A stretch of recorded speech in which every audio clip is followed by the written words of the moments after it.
Your brain isn't broken, it's protecting you. Every time you sit down to focus and suddenly feel resistance, that's not weakness. That's your brain saying, I don't feel safe yet. And until the brain feels safe, focus is impossible. Let me tell you what actually happens. You open your laptop, you plan to focus.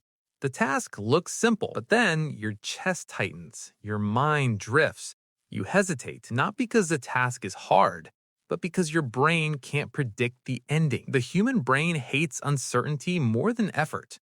Effort is tiring. Uncertainty is threatening. When the brain can't see how something ends, it assumes risk, and risk shuts focus down. So instead, the brain looks for relief. You check messages, you open another tab, you prepare instead of starting. That's not procrastination.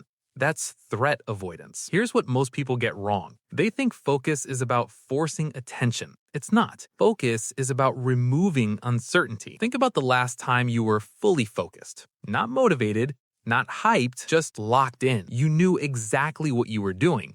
You knew where it would stop. Your brain felt contained. That containment is the key. The brain focuses best when three things are clear: what starts, what ends, what doesn't matter right now. Miss even one, focus collapses. Most people do the opposite.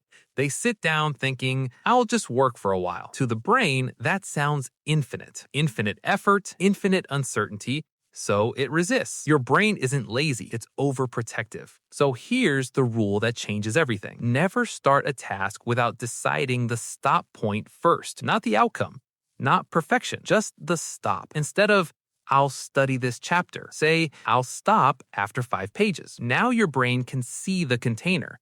It feels safer. Resistance drops. This is why timers work. Not because of discipline, but because they create certainty. But here's where people mess up again. They add pressure. They say, I must focus for 25 minutes. Pressure reintroduces threat. The brain doesn't hear focus, it hears danger. Instead, say this: I'm allowed to stop after the checkpoint. Permission removes panic. Certainty restores focus. The brain evolved to conserve energy. Unclear tasks feel expensive. Clear boundaries feel manageable. So when you can't focus, don't ask, what's wrong with me? Ask, what feels uncertain right now? Then do 3 things. Shrink the task, define the stop, remove everything else. That's how focus returns. Quietly. No hype, no force. Focus isn't created by effort. It's unlocked by safety. Give your brain certainty, and it will give you focus every time.